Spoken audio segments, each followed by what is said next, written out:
Jay, we've got to get on with action. Don't block it this afternoon. Mr. Speaker, we need to focus on what this is really about. This is not about the Prime Minister's work in the CPS. And I would say very respectfully to the Prime Minister, it's not about you. It is about the victims. Be a leader, not a lawyer. We know that people were scared to tell the truth because they thought they would be called racist. If we want to stop this from ever happening again, we cannot be afraid. The Labour Party has adopted the APPG definition of Islamophobia. That same APPG report said talking about sex groomers was an example of Islamophobia. This is exactly why people are scared to tell the truth. And the lack of clarity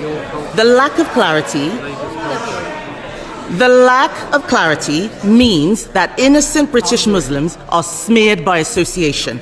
That is not fair, and only a national inquiry can solve this. So will the Prime Minister look again at the Labour Party's adoption of the definition of Islamophobia, its chilling effect, and rule out introducing it in government? Prime Minister.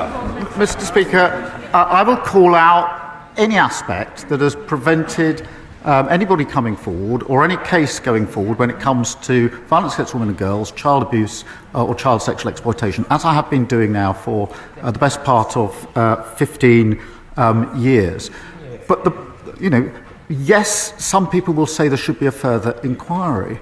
But that does, I accept that, but that means all the victims and survivors who are going to give evidence need to be in a position to do so. Not all of them are. I've been speaking to them. There are some that do think they are. It will take time. All of the institutions will have to give evidence. That will take time. This will delay things till 2031 also. But Mr. Speaker, we already know what the major flaws are. And my argument is we should get on with that action. And that's why we're bringing forward the bill this afternoon. Mr. Speaker, the Prime Minister has effectively told us that he's not able to do two things at the same time. This issue of a delay is a weak excuse. And I would say to him that by refusing this inquiry, he is enabling those people who wish to smear all British Muslims based on the actions of a small minority. He is talking about distraction tactics. Let us have the truth. The Prime Minister cannot tell the House the full scale of the scandal. He doesn't want questions asked of Labour politicians who may be complicit. He won't listen to the victims.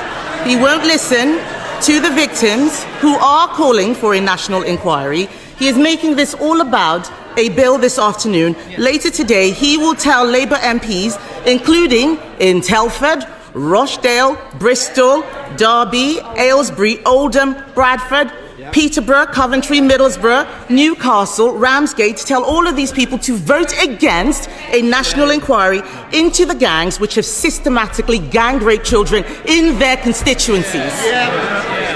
This is one of the worst scandals in British history, Mr. Speaker.